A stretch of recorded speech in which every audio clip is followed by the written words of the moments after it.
Quelle est donc l'œuvre de Dieu à la fin des temps? Nous pouvons examiner une ou deux choses. L'œuvre particulière de Dieu dans ces derniers jours est de commencer par la constitution d'une nouvelle dispensation exclusivement spirituelle, un nouvel âge, essentiellement et complètement spirituel.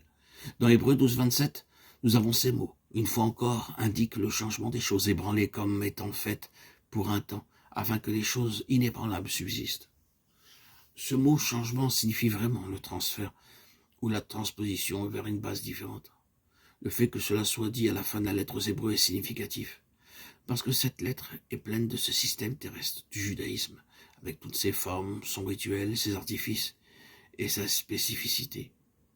Tout ce qui est terrestre, même par rapport à Dieu, va être enlevé, et tout va être transféré vers une autre base, une base spirituelle et céleste. C'est le caractère de ce qui a lieu sur la terre à la fin des temps. Le terrestre va maintenant être forcé de céder la place au céleste, le temporel au spirituel, ce qui est extérieur à ce qui est intérieur. On pourra distinguer ce qui pourra être transféré parce qu'il y a beaucoup de choses qui ne seront pas transférées. La chair et le sang ne peuvent hériter le royaume de Dieu. 1 Corinthiens 15, 50. Cela signifie et implique qu'il y a tout un ordre de la création qui ne va pas constituer cet ordre éternel. Il doit être changé. Tout va être transféré vers une autre base. Et cet aspect des choses s'intensifie à la fin des temps. Voyez-vous déjà cela? Laissez-moi le dire plus simplement. Que veut voir Dieu malgré l'état actuel des choses?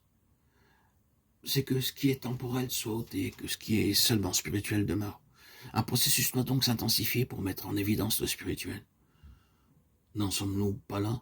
Je ne sais pas quelle est votre expérience, mais considérant les uns et les autres ici ou là, je trouve que c'est le cas.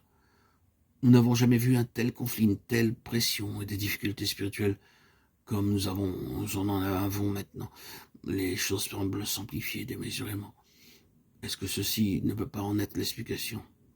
Le Seigneur semble se préoccuper de mettre en évidence les valeurs spirituelles pour faire des hommes et des femmes spirituels. Et si je ne suis pas dans l'erreur, je ne réclame aucun don de prophétie dans le sens de prévision. Nous allons voir et voyons déjà que bon nombre de choses externes sur lesquelles les chrétiens avaient compté comme si ces choses constituaient leur vie chrétienne sont enlevées. Nous devons revenir à une question qui se pose à nous. Après tout, qu'ai-je acquis du Seigneur lui-même? Ce n'est pas ce que je peux faire ou bien de savoir où je peux aller, mais plutôt qu'est-ce que j'ai obtenu de lui? Je crois que c'est une question très appropriée qui concerne bien des régions du monde en ce moment.